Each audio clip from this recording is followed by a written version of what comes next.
He was the walking contradiction of the fight game, the kind of man who shattered everything people thought they knew about athleticism, power, and intimidation.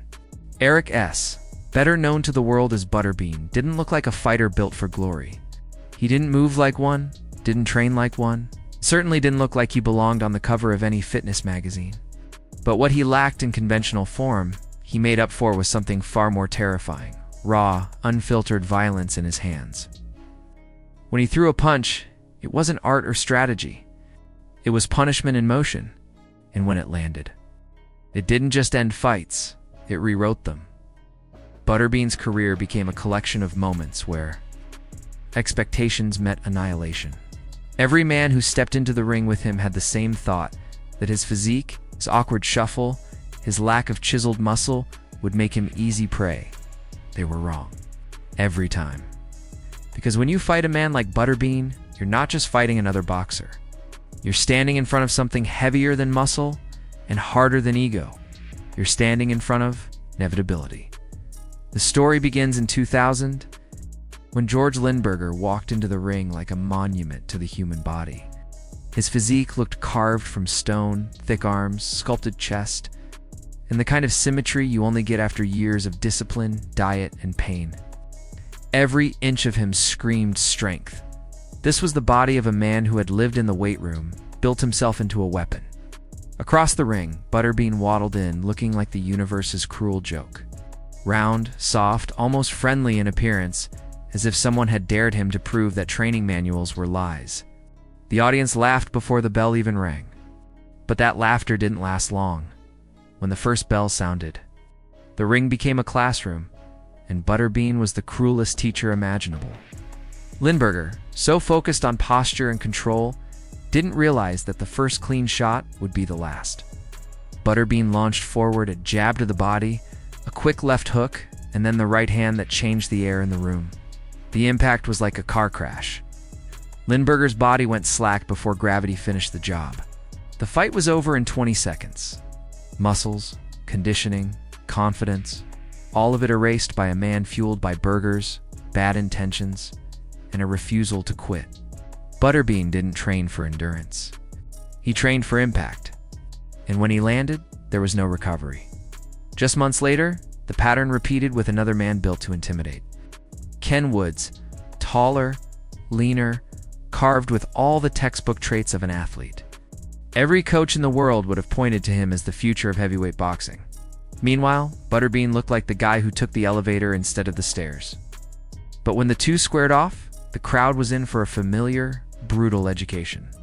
Woods had the reach, the speed, the conditioning. Butterbean had something simpler: mass timing, God, and a complete disregard for what the human body was supposed to look like in combat.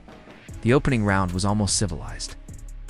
Woods tried to keep the distance, working behind a jab, circling, trying to make the big man chase him. And for a while, it looked like a strategy. Butterbean absorbed the movement, walking him down, blocking punches with his arms, and waiting. Then, the waiting ended. The second round began, and Butterbean's right hand exploded across Woods' jaw like thunder cracking open the sky. The sound echoed through the arena. Woods didn't just fall. He collapsed, head bouncing off the canvas in a sickening thud. The kind of knockout that ends conversations, not just fights. Butterbean didn't need to full rounds. He only needed one mistake. And Woods, like so many others, made it. For Doug Norris, the lesson was no kinder. In 1995, he stepped into the ring with the kind of confidence that comes from being everything the world says a fighter should be. He had the look, the posture, the kind of physique that made people believe he was the real deal. When the bell rang, it was all part of the fantasy until Butterbean started moving forward. There's something unsettling about the way he advanced. Not fast, not slick, but constant.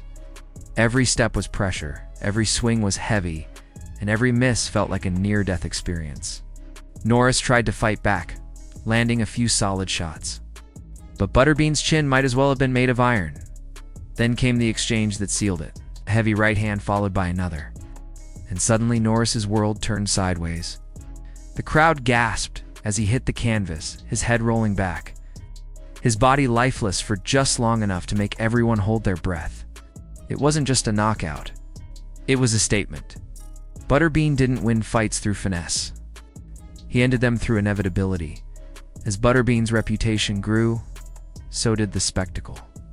He became the people's fighter, the everyman who looked like he belonged in a barbecue line more than a boxing ring. It had the power to drop professional athletes like dominoes. The crowd adored him because he represented something primal, the proof that fighting wasn't about appearance, it was about force. When Kevin Talon faced him in 1999, the world already knew how this story would end, but they didn't know how long. Talon could survive before it did. Talon was tough. Tougher than most. He wasn't just fighting for pride. He was fighting to prove that skill and durability could weather Butterbean's storm. For 3 rounds, he fought like a man holding back an avalanche with his bare hands. Every second was spent dodging, weaving, countering, doing anything he could to stay upright. Butterbean kept marching forward, his punches sounding like gunshots every time they connected with flesh. The crowd cheered every exchange, the tension building as Talon tried to hang on. But by round 3, his legs were gone, his defense unraveling. Then Butterbean found the window. One right hand, then another, and Talon's mouthpiece flew out before he even hit the floor. The referee didn't need to count. Everyone knew it was over. By then, Butterbean wasn't just a fighter, he was a phenomenon. A 333-pound wrecking ball who had become both a cult hero and a nightmare for anyone brave enough to share the ring. And yet, people still lined up to fight him, as if disbelief could save them from the truth. One of those men was Paul Springer, powerlifting champion who entered the ring with the kind of arrogance only strength can create. He believed that power was universal, that the muscles he'd built in the gym could protect him under the lights. Butterbean, of course, disagreed. Springer charged forward, confident and reckless. He tried to shove, push, and muscle Butterbean around. But boxing isn't a contest of shoves. It's a science of destruction. Within seconds, Butterbean's counterpunches began to land, and Springer's expression shifted from confidence to panic. 47 seconds later, he was done. The fight was over almost before it began. Butterbean stood there, breathing heavy but calm, while Springer looked like a man who had just been hit by a truck. It was another demonstration that muscles don't win fights, violence does. By this point, the legend of Butterbean had taken on a life of its own. He wasn't supposed to be there, yet he kept showing up. He wasn't supposed to win, yet men with perfect bodies kept falling at his feet. He didn't train like the elite, didn't eat like them, and didn't pretend to. His diet was fast food and stubbornness. His training was chaos and repetition. But it worked. What he lacked in aesthetic, he made up for in presence. Every time he entered the ring, the energy shifted. You could feel it, the mixture of laughter, disbelief, and quiet fear from his opponents, who realized too late that the joke wasn't funny. Anymore, Butterbean's fights weren't just contests. They were collisions between perception and reality. Fighters like Norris, Woods, Lindberger, and Talon all stepped in with the same delusion that their fitness would protect them, that their training made them untouchable. But Butterbean was the counterpunch to that arrogance. He was a reminder that combat sports don't care how pretty you look under the gym lights. The only thing that matters is what happens when the punches start to land. And in those moments, Butterbean was the purest form of punishment. As the years went by, his myth only grew. People began comparing him to other giants, wondering how he'd fare against the biggest names of his time, athletes like Shaquille O'Neal, or even Too Tall Jones. The towering defensive lineman who once tried to test his luck against the Bean, the result was the same.